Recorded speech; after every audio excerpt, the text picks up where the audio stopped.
Imagine stepping off a dusty train in 1883 Wyoming, clutching letters from a man who promised you a new life, only to be greeted by his 12-year-old son 3 days and ago. a fresh pine coffin. Ambushed. Hannah Mercer came west as a mail-order bride, but found 7 grieving, half-wild children, a murdered groom, and a ruthless land baron who would kill again to steal their only water source. What she did next didn't just save a broken family. It rewrote what mother even means when blood has nothing to do with it. Stay until the end, because the moment a silent little girl speaks her first word in 3 years will wreck you in the best way. If this already has you hooked, hit subscribe, drop your city or country in the comments.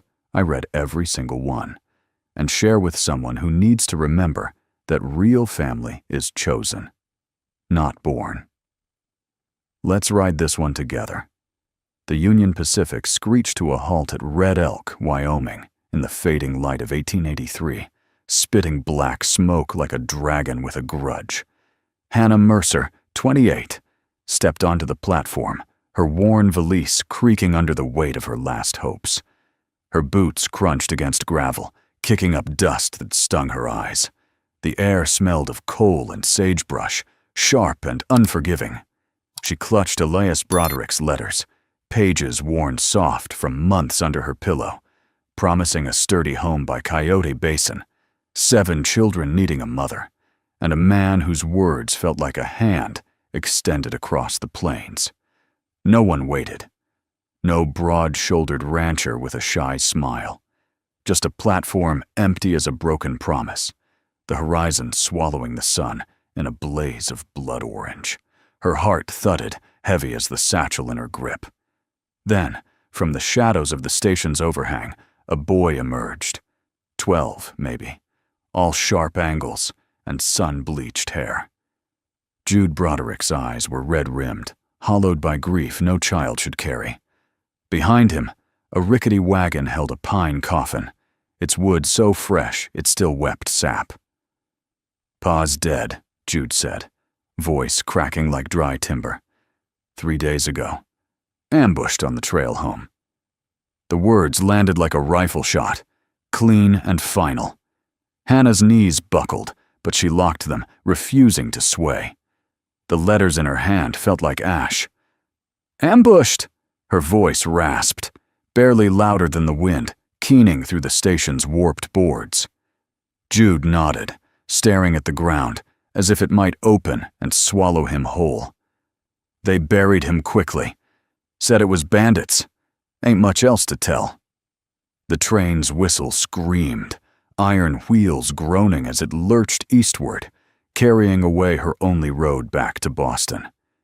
She could still smell the ink on Elias's letters, his careful promises of a life where she'd never again feel like a stray. Now, those promises lay in that coffin, and 7 children waited at a homestead she'd never seen. Jude scuffed his boot, glancing at her like he expected her to run. "You still comin'?" His tone was half challenge, half plea. Hannah's throat tightened. She thought of her father's voice, low and steady after her mother's death. "You can't save the dead, Hannah, but you can hold the living." "I'm comin'," she said, squaring her shoulders. Jude gave a single nod, sharp as a blade, and climbed onto the wagon. She followed, the valise thumping against her thigh, her pulse a war drum in her ears. The trail to Coyote Basin wound through sagebrush and red dirt, the wagon rattling like bones over ruts. Jude drove in silence, his small hands white-knuckled on the reins. In the distance, a lone rider watched from a ridge, his silhouette stark against the dying sky. A black horse, a feathered hat, a scar glinting like a blade across his face. Hannah's breath caught. "Who's that?" she asked, voice low. Jude's jaw tightened. "Tahoma, Comanche. Pa called him a friend. Showed up the day after the burial. Says he's watching for trouble." His eyes flicked to her, wary. "Says Barlow's men are circling." "Barlow?" The name tasted like iron. Town mayor. Wants our water. Pa wouldn't sell the creek. Jude's voice dropped to a whisper. That's why he's dead. The words sank into Hannah like a stone into a still pond. She gripped the wagon's edge, splinters biting her palms.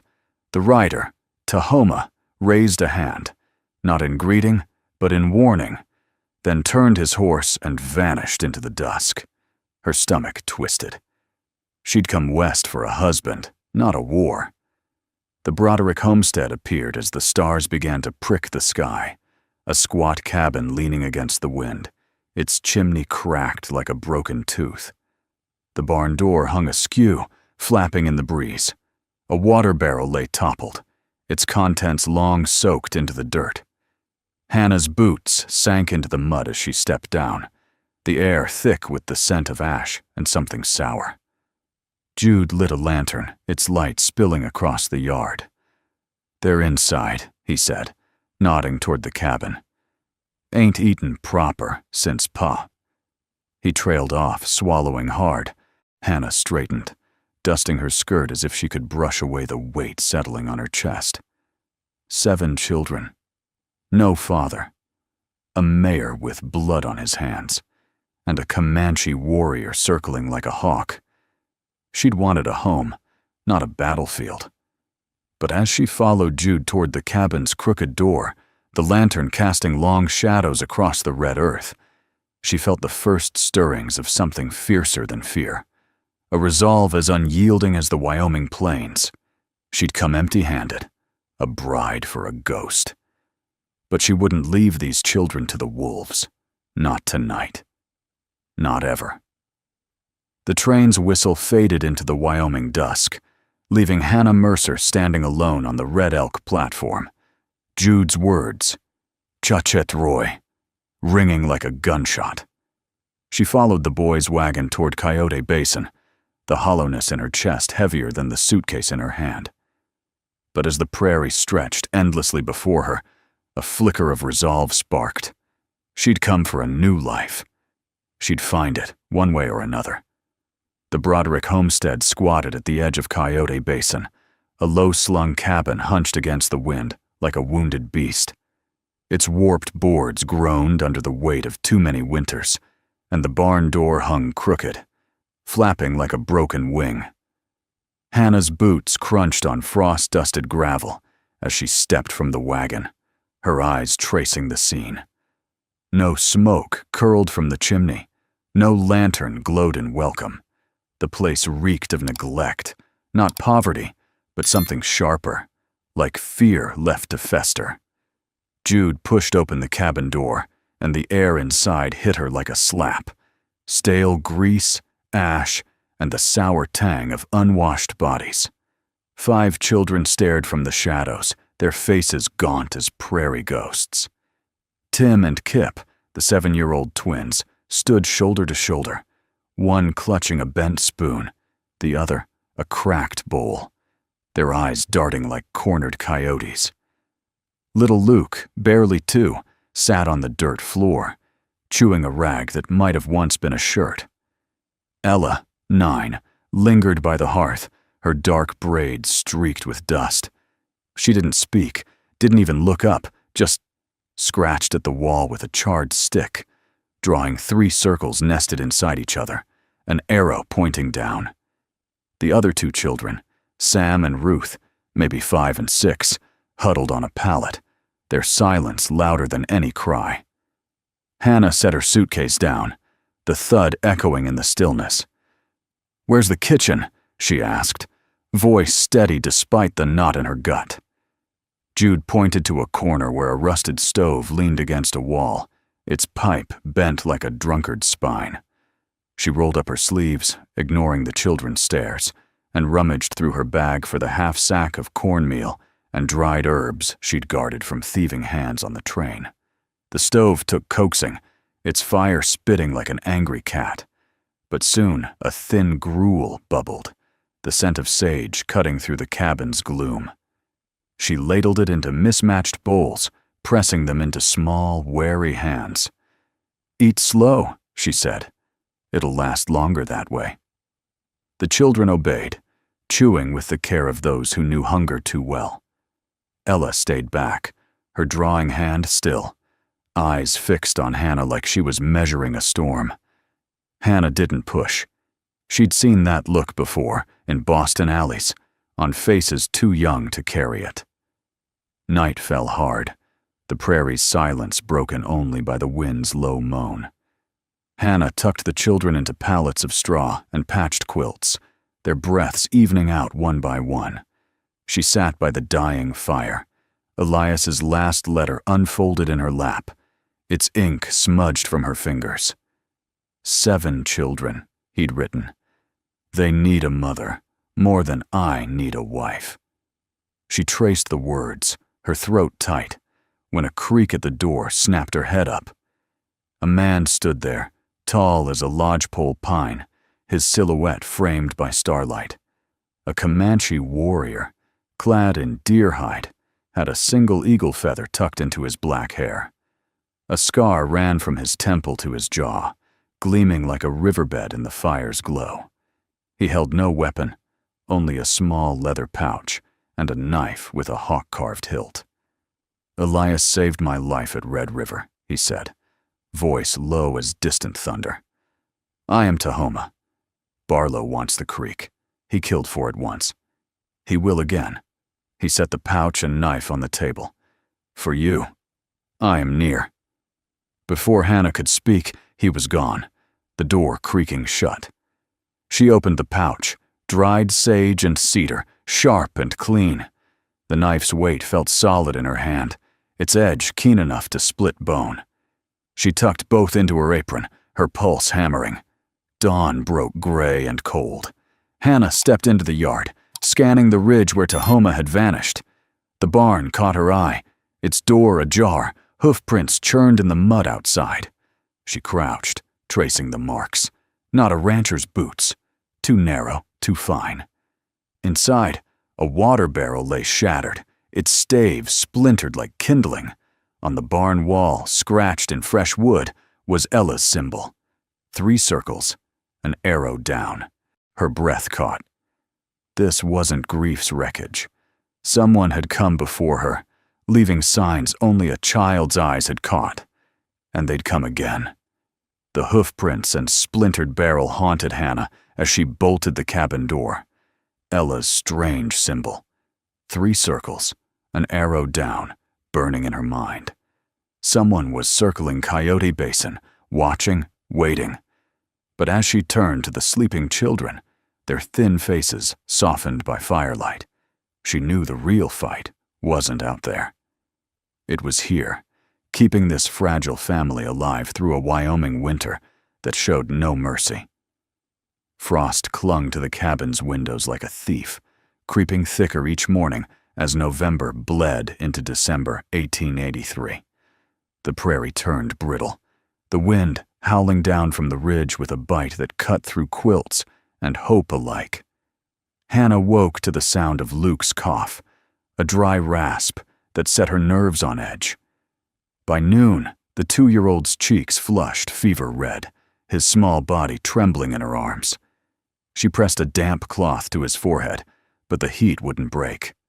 Tim and Kip, the twins, were next, their usual bickering silenced by shivers that racked their bony frames. Ella, ever watchful, sat by the hearth, her eyes wide as she clutched her knees, her silence louder than any cry. Hannah's stomach knotted. She'd seen fever before, in Boston tenements, where it snatched children like a hawk diving for rabbits. This wasn't just sickness, it was a storm that could bury them all. The stove's fire dwindled, its last logs spitting weak sparks. She tore open Tahoma's pouch, crushing cedar and sage into a kettle of boiling water, the sharp scent filling the cabin like a prayer. But it wasn't enough. Luke's cough grew wet, each gasp a blade in her chest. Night fell, and the cabin felt like a coffin. Hannah's hands shook as she wrung out rags, her back aching from hours bent over the children. Sam and Ruth, the quiet ones, now burned with fever too. their whimpers fading into eerie stillness. She whispered to them, voice steady despite the panic clawing her throat. "Hold on, I'm right here." But the words felt hollow against the wind's relentless scream. A creak at the door snapped her head up. Tahoma stood there, snow dusting his deer-hide coat, his scar glinting in the firelight. Behind him, an old Shoshone woman, her face creased like parched earth, carried a bundle of hides and a clay pot. "My cousin, Nita," Tahoma said, voice low. "She knows fever." Nita knelt without a word, unpacking dried juniper and smooth river stones. She heated the stones in the fire, placing them under the children's arms, their heat drawing out the sickness. Tahoma lit a braid of sweetgrass, its smoke curling upward, as Nita chanted softly, a rhythm older than the plains themselves. Hannah didn't hesitate. She followed Nita's lead, learning to wrap the stones, to steep juniper tea, to hold Luke's tiny chest against her own to steady his breath. Hours blurred into a haze of sweat and smoke, the cabin's air thick with heat and hope. If this story of survival against impossible odds grips you, hit subscribe to join us for more tales of grit and heart from the frontier. It's free, and it keeps this fire burning. By the third night, Hannah's eyes stung, her hands blistered, but she didn't stop. She couldn't. Not when Ella, silent for years, began to tremble, her fever spiking until her braids stuck to her sweat-soaked neck. Dawn broke, gray and merciless. Hannah knelt by Ella, pressing a stone to the girl's chest, whispering, "Stay with me, darlin'. You're stronger than this." The cabin was quiet. Too quiet. Luke's coughs gone silent. Hannah's heart seized. She lifted him, his body limp, and rocked him, her tears falling into his matted hair. "Breathe," she begged. "Just breathe." Then a sound, a small, cracked whisper. Ella's lips moved, her voice raw as torn cloth. "Mama, don't go." 3 years silent, and those were her words. Not a plea, but a tether, binding Hannah to this house, these children, this fight. She froze, tears spilling, and clutched Ella's hand, her own shaking. Luke stirred, a faint whimper breaking the silence. One by one, the children's fevers eased, their breaths steadying like a river finding its course. Tahoma stood at the door, Nita beside him, their work done. "You fought like a mother," he said, his eyes holding hers. "That's enough for now." They slipped into the snow, leaving only the scent of sweetgrass and a cabin no longer on the edge of breaking. Hannah looked at the children, their faces pale but alive, and felt something shift inside her. She wasn't just a stranger anymore. She was their anchor, and they were hers. But as she tucked them into their pallets, a distant hoofbeat echoed from the ridge, a reminder that the fever was only the first battle. The distant hoofbeat lingered in Hannah's ears long after the snow swallowed it, a promise that the fever had only been the opening shot. Weeks bled into January, the children's strength returning like grass pushing through frost. But Coyote Basin never slept easily. Tracks appeared overnight, boot prints too clean for honest work, circling the creek like wolves testing a wounded herd. Hannah kept Elias's old Spencer rifle oiled and loaded now, its weight a cold comfort against her hip. One iron-gray morning in 1884, the riders came. 2 men on lathered horses reined up in the yard, kicking up frozen clods that stung like buckshot. The taller one, Brackett, wore a town marshal's star pinned crooked on a sheepskin coat. His partner, Miller, had a scar shaped like a crooked V across his left wrist, half hidden by a rawhide glove. Brackett swung down, boots crunching, and unfolded a paper heavy with red wax. "Harlow Barlow sends regards," he sneered, breath pluming white. "Lands forfeited. Elias died owing back taxes. Children are wards of the county now. You got 10 minutes to pack what's yours and hide out, woman. Jude was already at the door, 12 years old, and tall as a man, when anger straightened his spine. Elias's empty shotgun cradled in his arms. You ain't taking us, he said, voice cracking but steady. Hannah stepped past him onto the porch, the Spencer loose in her hands. Snow squeaked under her boots. She recognized Miller now. The scar, the narrow eyes. The same man Elias had sketched in his journal beside the words, "Don't trust the one marked." Taxes? She said, voice flat as a frozen pond. Funny. Elias paid in gold coins last fall.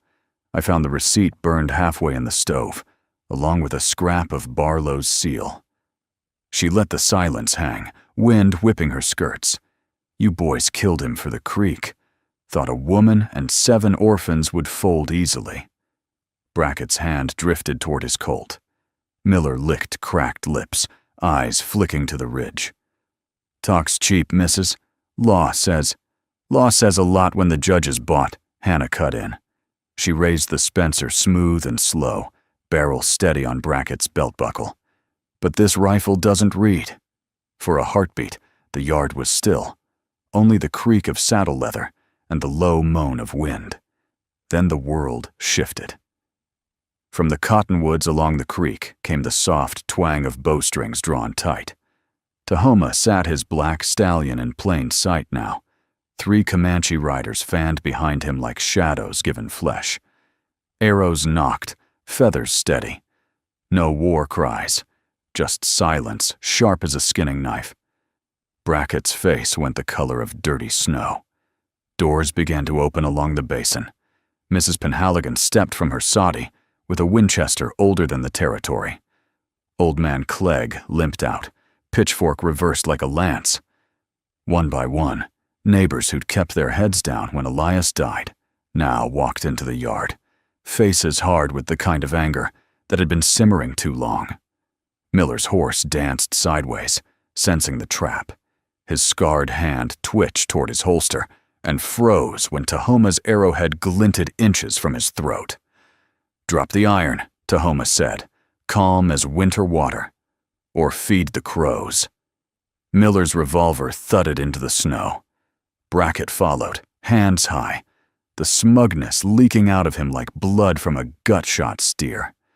Hannah never lowered the Spencer. Tell Barlow the creek stays with the Brodericks. Tell him next time he sends men, send enough to fill the holes they dig themselves. The riders were unhorsed, tied wrist to ankle with their own ropes. Neighbors hauled them toward town on a sled, the red seal paper fluttering like a dead leaf. By nightfall, Harlow Barlow was in his own jail cell, confession signed in a shaking hand while the whole town listened outside the bars. When the yard finally emptied and the stars came out cold and bright, Tahoma rode close. He said nothing, only pressed a small hawk feather talisman into Hannah's palm, then wheeled his horse and vanished into the dark. Inside, the children crowded around her, eyes shining with something fiercer than fear. Jude's voice was small, but sure. We ain't orphans no more. Hannah pulled him close, the Spencers finally leaning forgotten against the wall. Outside, the wind still howled, but for the first time since the train whistle faded at Red Elk Station, it sounded less like a threat and more like the prairie clearing its throat, getting ready to speak spring. The wind did change its tune. By March 1884, it carried the smell of wet earth instead of death, and Coyote Basin woke up angry green and stubborn, the way the frontier always does after a hard winter. Hannah stood on the porch at dawn, hawk feather talisman tucked inside her collar, watching the creek run high and loud with snowmelt. The water was theirs again, legally, finally, after Barlow's trial and the judge's gavel that sounded like a coffin lid slamming shut on every lie the man had ever told. But deeds on paper didn't mend roofs or fill bellies, and spring meant work that waited for no one. Jude, taller now, his voice cracking between boy and man, drove the first fence post with a maul that rang like a blacksmith's hammer. Sweat cut clean lines through the dust on his neck. "Straight as Pa wanted," he grunted, not looking up. Hannah nodded and kept swinging the post hole digger, blisters blooming on her palms. The twins, Tim and Kip, wrestled a roll of barbed wire across the yard, arguing over whose turn it was to crimp. Same fight every morning, but the words carried laughter now, not hunger. Ella had found her voice and refused to lose it again. She read aloud from a dog-eared McGuffey's reader, while Ruth and Sam followed her finger across the page, sounding out words like they were tasting new food.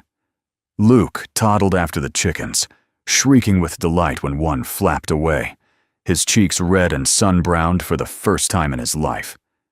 The garden patch, once a graveyard of thistle, now lay black and rich where Hannah and the children had turned the soil by hand. Seeds went in, beans, squash, a row of tomatoes Jude swore his father had dreamed about. Every furrow felt like a promise kept to a dead man. None of them had to fear anymore. One May afternoon, hoofbeats rolled down the ridge, not the slow, predatory gait of Barlow's men, but the easy lope of a single rider. Tahoma came alone, his black stallion glossy with spring sweat, a gray mare on a lead rope behind him.